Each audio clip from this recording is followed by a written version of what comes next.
Hi, I'm James Wilsdon, Professor of Research Policy at University College London and Director of the Research on Research Institute. And I'm one of the authors of a new report from the Academy of Social Sciences and SAGE, which we've called Reimagining the Recipe for Research and Innovation, the secret sauce of social science. Now I live in Sheffield in South Yorkshire, one of a number of cities, regions around the UK that's very proud of its own local secret sauce. In our case, Henderson's Relish, or Hendo's, as it's known. It even comes in different coloured bottles. You can get it to cater for fans of Sheffield United or Sheffield Wednesday. I wouldn't necessarily pour it on my cornflakes, but if you're cooking something more interesting, people around here will certainly tell you there are a few dishes that don't benefit from a good splash of Hendo's. It adds a special depth and richness to what you're cooking. It complements and draws out other flavours. And our argument in this report is that the social sciences play a rather similar role in the UK's research and innovation system. That system, of course, relies on expertise and talent from across the panorama of research, STEM fields, the arts, humanities and social sciences. But in recent years, we've heard a great deal from government ministers and in government policy documents about the transformative power of science and technology, and rather less about the contribution of the rest of the research system to meeting the UK's priorities, even in areas that are usually seen as STEM related, such as AI and other emerging technologies.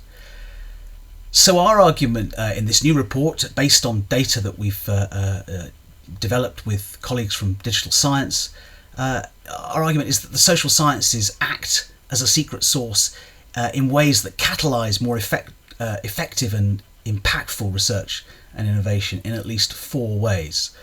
One, they enable whole systems thinking. The social sciences allow innovators, entrepreneurs to understand broader system capabilities and dynamics, including how economies and institutions function and the place of productivity, of skills, training and of organisational culture. Two, they're vital for good policy development. Our data show that the research of UK social scientists plays a disproportionately large role in informing policy debates, both here in the UK and internationally. Thirdly, the social sciences underpin smart and responsible innovation.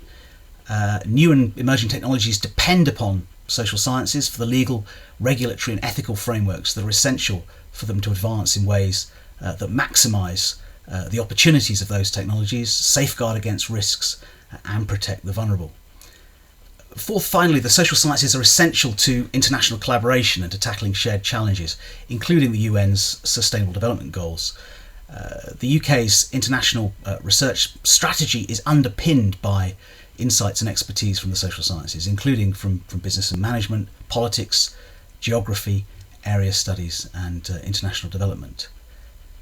So despite all of this, as I say, in recent years, our perception at least is that there's been a palpable narrowing of focus in much government research innovation policy to a focus on S&T specifically, and less on the kind of holistic systems thinking that we and others argue is needed to understand and value such connections and interdependencies. And that needs to change. When he took office as US President in 2009, one of Barack Obama's early pledges to the National Academy of Sciences was to restore science to its rightful place after a period in which it had been undervalued by the political system.